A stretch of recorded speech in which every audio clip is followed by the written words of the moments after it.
아이고 샌내가 무지해서 이심의 장점을 몰라서 못 샀겠냐?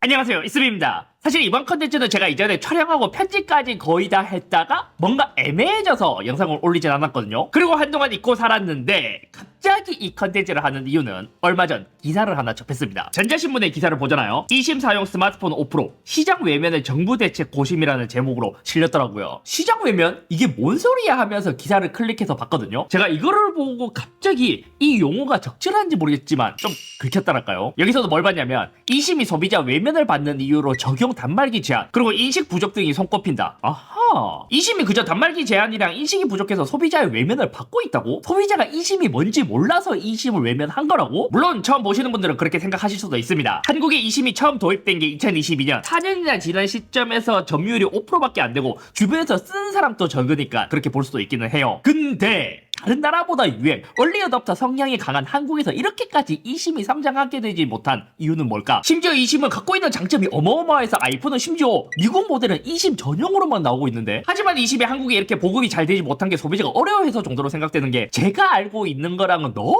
다른 이야기라서 이거는 스스로를 조금 당겨서라도 컨텐츠를 해야겠다라는 생각에 이 영상을 찍게 되었습니다. 그래서 오늘 영상은 그냥 테크를 좋아하는 한 사람으로서 저의 의견이니까 어느 정도 편하게 들어주셨으면 좋겠어요. 일단 진짜 이심 이 무엇인지 모르시는 분들을 위해서 아주 간단하게 설명을 하잖아요. 심이라는 건 Subscriber Identity 모듈의 약자로 가입자 인증 모듈입니다. 보통은 이렇게 심이라고 부르기도 했지만 한국에서는 유심이라는 게 더 익숙하고, 이 유심이라는 건 심 앞에 유니버셜이 붙어서 유심이 된 거예요. 그리고 지금 말하는 이심 같은 경우에는 유가 빠지고 이가 붙거든요. 이게 임베디드 심의 약자로 유심이 핸드폰 기판에 내장된 것을 의미합니다. 그걸 소프트웨어적으로 제어를 하고요. 그럼 이 이심이 갖고 있는 장점은 뭘까? 첫 번째로 기존 유심 같은 경우는 카드 형태, 그 칩에 내 번호가 저장되어 있고요. 핸드폰을 바꿀 때마다 유심을 빼서 새 기기에 넣으면 내 번호를 그대로 사용할 수 있는 방식이었습니다. 하지만 이심을 사용하게 된다면 핸드폰 안에 칩이 내장되어 있다고 했잖아요. 그러다 보니까 이거를 소프트웨어로 컨트롤 하다 보니까 그보다 더 쉽게 QR코드를 찍거나 다운로드를 받거나 하는 이제 간단한 과정만으로 물리적인 조치 없이 바로 개통 아니면 기기 변경을 할 수 있게 된 것이죠. 아주 미세하지만 가끔 유심을 오래 쓰다 보면 고장나서 새로 구입을 하거나 해야 되는데 그럴 일도 없고요. 추가로 제조사의 입장에서 봤을 때도 장점이 있습니다. 유심도 생각보다 크기가 있잖아요. 그러다 보니까 유심 모듈의 사이즈가 어느 정도 있어서 이 모듈을 뺀다면 조금이나마 무게를 줄일 수 있거나 아니면 그 자리에 배터리를 더 채울 수도 있죠. 예를 들어 작년에 출시한 아이폰 17 프로 시리즈를 보잖아요. 미국 같은 경우는 앞서 말했다시피 유심 슬롯이 없고 이심 전용으로만 나옵니다. 그러다 보니 그 유심 자리에 배터리를 더 채워 넣을 수 있어서 미국 아이폰은 배터리 용량이 더 커요. 또 핸드폰 번호를 여러 개 쓰시는 분들이라면 기존에는 A 번호를 쓰려면 A 유심을 넣어야 했고 B 번호를 쓰려면 B 번호 유심을 넣어야 했잖아요. 근데 제가 알기로는 이심 같은 경우에 최신 모델 기준으로 대략 8개 이상의 번호를 저장할 수 있는 것으로 알고 있어요. 물론 동시 사용은 2개까지밖에 안 되지만 이렇게 많은 번호가 있더라도 저장을 다 해놓고 단순히 온오프로 쉽게 쓸 수 있어요. 야, 그리고 진짜 해외 갈 때 이 이심이 되게 편하죠. 예전 초반 같은 경우에는 로밍이 비싸다 보니까 포켓 와이파이 도시락이 유행했습니다. 하지만 그 이후 현지심이라는 게 유행하기 시작했고 그 이후부터는 이제 로밍 아니면 해외 현지 유심을 구입하거나 이렇게 이제 둘로 많이 나누게 됐죠. 근데 보통 로밍이 비싸다 보니까 훨씬 저렴하게 쓰기 위해서 해외 현지심을 많이 구입했죠. 그래서 여행을 가기 전에 미리 이제 현지심을 구입해서 택배를 받아서 갖고 있거나 아니면 공항에서 수령을 한 후 비행기에서 이 미리 유심을 교체하는 게 거의 국룰이었습니다. 그렇게 쓰면 비용은 엄청 많이 아낄 수 있거든요. 하지만 부가적으로 따라오는 거라면 가끔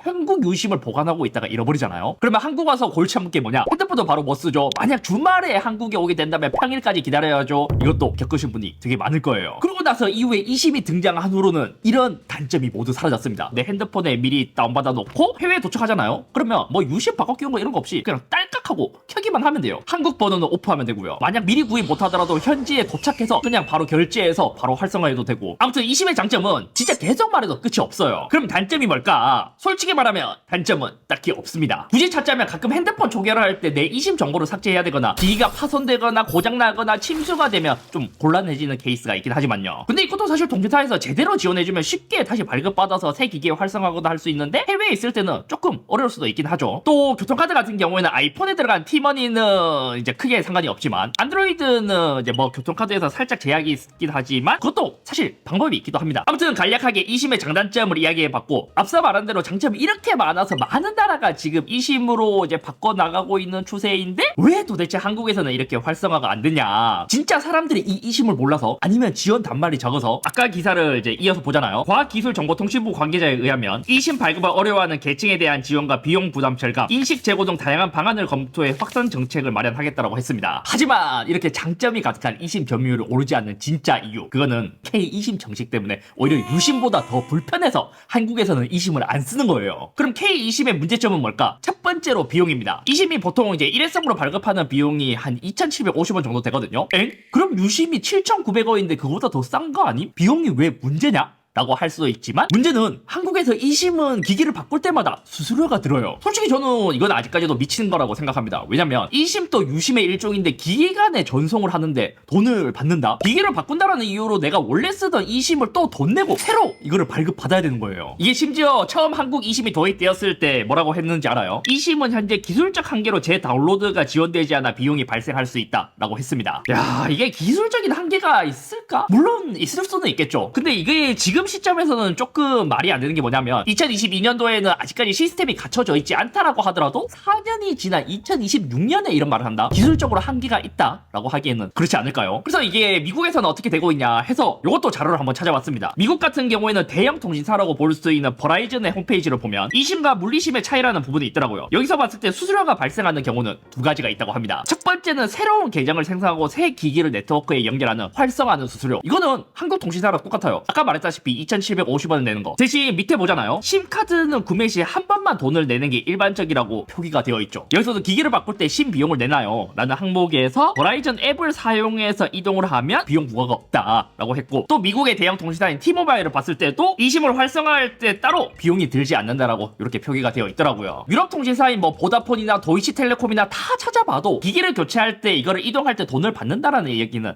아직까지 찾지 못했습니다. 두 번째 문제점. 비용은 그래도 그렇다 치더라도 e심을 사용하는 것 자체가 편의성 때문인데 한국 e심은 개통해보신 분들은 알겠지만 많은 정보를 요구합니다. 해외에서 e심을 개통해보신 분들은 알겠지만 진짜 심플해요. 결제하고 QR코드 아니면 다운로드를 클릭하면 그냥 개통 끝이에요. 근데 한국은 기본적으로 핸드폰에 있는 데이터를 원합니다. 정확하게는 EID, IMEI1, IMEI2를 원하는데 IMEI라는 것은 쉽게 말해 사람의 주민등록번호이고 EID는 사람의 지문과 같다라고 이해하면 쉽습니다. 그럼 이 정보를 왜 요구하냐? 이러한 정보가 있었을 때 장점이라면 대포폰이나 명의 도용을 방지할 수 있죠. 근데 이 IMEI 화이트리스트, 즉 이동통신사가 허락한 단말기만 개통할 수 있는 걸 2011년 독과점 방지를 위해 방통위에서 아예 화이트리스트 제도라는 것을 폐지시켰거든요. 근데 e심 시대가 오면서 오히려 이거를 다시 의무화를 시켜버렸어요. 그러니까 e심은 무조건 IMEI를 등록해야 쓸 수 있는 거죠.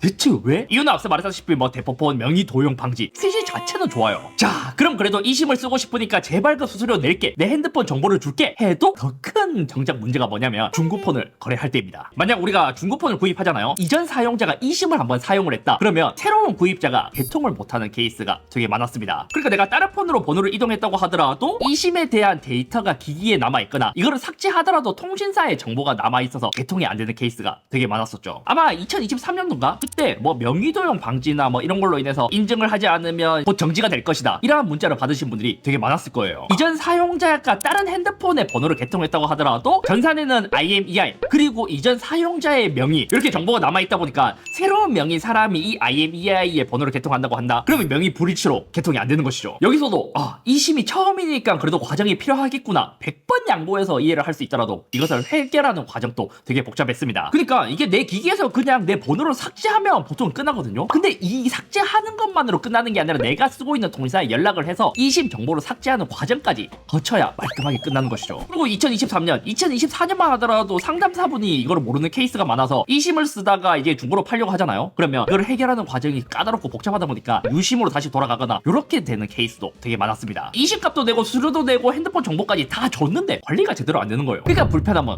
소비자의 몫이 되어버린 거고요. 이것도 한때 문제가 많다 보니까 오히려 통신사가 아니라 삼성전자에서도 공식 자료가 있을 정도로 한때 난리가 나기도 했습니다. 최근에 이거를 정보를 좀 찾아보니까 요즘은 통신사에 전화해서 이제 e심을 바꾸거나 하면 이런 처리를 알아서 편해서 좀 해주는 것 같더라고요. 물론 물리심, 2심 각각 다른 사람 명의로 개통해서 보이스 피싱 등 악용할 것을 우려해서 교체 검증이 바로 활성화되는 것은 이해가 돼요. 문제는 그게 정당하게 2심을 해지했는데도 거기에 정보가 왜 남아있냐. 2심이라는 건 더 편리하기 위해서 이게 생겨나게 됐는데 더 불편해요, 유심보다. 마지막으로 불편한 거는 영업시간에만 가능합니다. 와, 제가 이것도 진짜 엄청 찾아봤거든요. 혹시 다른 나라에서도 2심을 개통하거나 이 기계를 이동할 때 2심으로 하려면 영업시간에만 가능한지 아무리 검색해도 진짜 찾기 힘든 게 뭐냐면 기본적으로 통신사 사이트에 들어가도 2심 관련 영업시간이라는 언급 자체가 없었습니다. 근데 이거는 단순히 생각해도 그래요. 그냥 웹사이트, 앱에서 활성화하는 건데 영업시간이 필요할 리가 없잖아요. 이게 진짜 내피셜이지만 누구보다 빨리빨리를 좋아하는 한국에서 굳이 이러한 구조로 만든 이유가 뭘까? 마치 개통 처리 과정인 것처럼 구조를 만들어서 그로 인한 비용도 자연스럽게 받고 존재할 필요가 없는 영업시간도 만들어 놓은 게 아닐까 하는 의심도 들어요. 아무리 생각해도 해외 통신사들이 당연히 24시간 열어두고 셀프로 옮겨야 하는 걸 한국에만 이렇게 처리할 리가 없잖아요. 한국의 첫 2심이 도입될 때 과기부에서 배포한 보도 자료를 보니까 지금의 현실이 더 아득합니다. 취지는 국내 이용자들의 편익을 제고하기 위해 2심을 도입한다고 했고 이통사, 제조사, 유관기관이 2심 협의체를 만들어서 해외 사례 스터디도 하고 2심 프로파일 다운로드 비용도 유심에 비해 저렴하기 때문에 가계 통신비 경감에 기여할 것이라고 보인다고도 했습니다. 근데 이게 뭐예요? 도입된 지 4년이 지났는데 아무것도 이 중에 이루어진 게 없어요. 굉장히 편하고도 이점이 많은 2심을 만들어 놓고도 온갖 장치를 새로 만들어서 그 장점을 다 상쇄시켜버렸습니다. 가계통신비 경감, 2심을 재발급할 때마다 돈을 내야 한다는 회계한 방식으로 돌아왔고요. 그렇게 해서 만든 제도가 이미 이상하고 통신사에게 또 이득을 취하는데 제발 2심이 활성화가 안 되는 이유로 소비자의 무지, 인식 부족 등에서 찾지 않았으면 좋겠어요. 진짜 처음에 2심이 도입되었을 때 전자기기 좋아하시는 분들은 다들 그랬을 거예요. 나는 유심 안 쓰고 이제는 2심 쓸래. 2심이 엄청난 장점이 많으니까 했는데 정작 2심을 개통해보고 써보니까 한국에서는 유심보다 더 불편한 거예요. 그렇다 보니까 활성화가 안 되는 거죠. 핸드폰 대리점도 그럴 거예요. 유심을 뭐 뜯고 요거를 개통하고 정보를 놓고 하는 과정보다도 2심이 더 저렴하고 편리하다 보니까 2심으로 개통을 해주고 싶어도 K2심이 갖고 있는 단점이 많다 보니까 이걸로 개통을 해줘도 나중에 컴플레인을 받는 것보다 차라리 처음부터 유심으로 개통한 게 더 편해서 대리점에서도 2심을 권하지 않을 거고요. 아무튼 오늘 여기까지입니다. 과연 한국에서 언제 해외처럼 2심을 좀 편하게 사용할 수 있을까요? 명목상 대포폰, 뭐 명의도용 방지 이런 거는 좋기는 하지만 한국은 이런 서비스 기술적인 게 오히려 여러 가지 제도로 인해서 더 뒤처지는 것 같습니다. 제발 2심 정상화 됐으면 좋겠다. 2심 써본 사람들은 편리한 걸 아는데 한국에서 2심 기기 변경하는 순간 확 깨거든요. 아이폰 에어 또 빼면은 점유율이 더 낮지 않을까요? 맞네. 아이폰 에어 때문에 오히려 조금은 더 늘었을 것 같은데요.